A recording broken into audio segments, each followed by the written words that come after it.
Kenapa kita cepat lelah? Ternyata bukan karena kurang kopi. Halo semuanya, kembali lagi dengan saya Dr. Erta dari Klinik Era. Senang sekali kamu mampir ke channel saya. Jangan lupa follow supaya kamu tidak ketinggalan edukasi kesehatan yang penting untuk kehidupan sehari-hari. Dan tonton ya video ini sampai habis, karena banyak orang suka berhenti di tengah jalan lalu memberikan komentar yang sebetulnya itu lebih cocok ditulis di akun tetangga. Banyak orang merasa cepat lelah, cepat capek, dan mudah mengantuk sepanjang hari. Biasanya alasannya itu sederhana, kurang tidur dok, atau kerja lembur. Semuanya memang masuk di akal ya, tapi sebenarnya ada kondisi lain yang jauh lebih sering dan banyak orang tidak sadar bahwa mereka itu mengalaminya.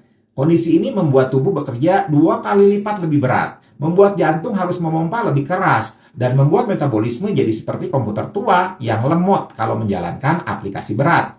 Kondisi yang saya maksud adalah sleep apnea, gangguan nafas saat tidur. Ini bukan sekedar mendengkur, ini kondisi ketika saluran nafas itu menutup berulang-ulang saat tidur, sehingga otaknya kekurangan oksigen. Tubuh yang harusnya istirahat malah seperti disuruh sprint kecil-kecilan belasan kali setiap malam. Akibatnya, ketika bangun pagi, bukannya segar, malah terasa seperti habis begadang mengerjakan tugas kelompok yang anggotanya itu hanya kamu seorang.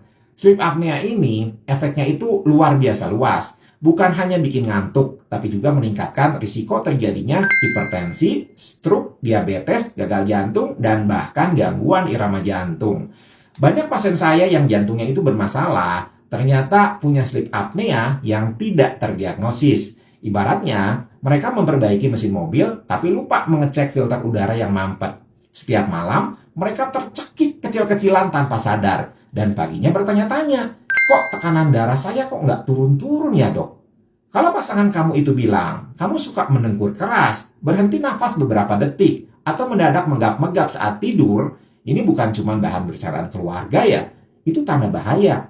Ada juga gejala seperti bangun tidur dengan sakit kepala, mulutnya itu terasa kering, atau tidur dalam posisi aman, biasanya setengah duduk supaya tidak tersedak. Banyak yang tidak sadar karena ya sedang tertidur. Jadi jangan terlalu bangga kalau kamu bilang tidurmu itu pulas sampai nggak sadar apapun. Kadang-kadang itu karena tubuhmu itu sedang sibuk menyelamatkan diri dari kekurangan oksigen. Di dunia medis, terapi sleep apnea itu bisa berupa perubahan gaya hidup, seperti misalnya menurunkan berat badan, membatasi konsumsi alkohol, tidak merokok sebelum tidur, atau merubah posisi tidur. Untuk kasus yang lebih berat, ada alat bantu yang bernama CPAP. Seperti ini nih, yang membantu membuka saluran nafas saat tidur. Banyak pasien yang awalnya ragu menggunakan CPAP karena bentuknya itu seperti masker pilot pesawat.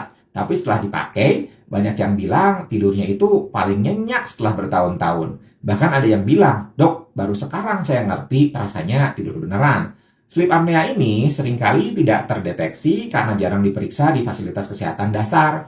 Banyak yang datang ke poli jantung, poli saraf, atau poli penyakit dalam dengan keluhan yang aneh-aneh. Tapi akar masalahnya itu justru gangguan tidur. Kalau kondisinya ini terus dibiarkan, organ tubuh akan bekerja terlalu keras dan kerusakannya itu bisa permanen. Padahal pemeriksaannya itu sederhana dan penanganannya itu bisa sangat efektif.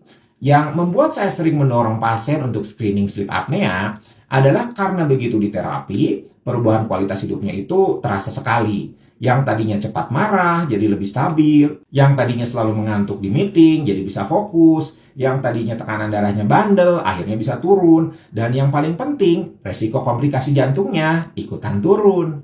Jadi kalau misalnya kamu atau orang terdekat kamu punya tanda-tanda sleep apnea, jangan dianggap remeh. Nafas adalah hal paling dasar dalam hidup kita. Jangan menunggu sampai tubuhnya protes baru diperiksa. Ambil langkah sekarang. Hidup sehat itu bukan hanya tentang makan bagus atau olahraga rutin, tapi juga tidur yang benar. Kalau kamu merasa video ini bermanfaat, bagikan ya ke teman atau keluarga yang mungkin butuh informasi ini. Tidur yang baik adalah hadiah yang bisa menyelamatkan masa depanmu. Tidurlah dengan nyaman dan biarkan tubuhmu bekerja dengan damai.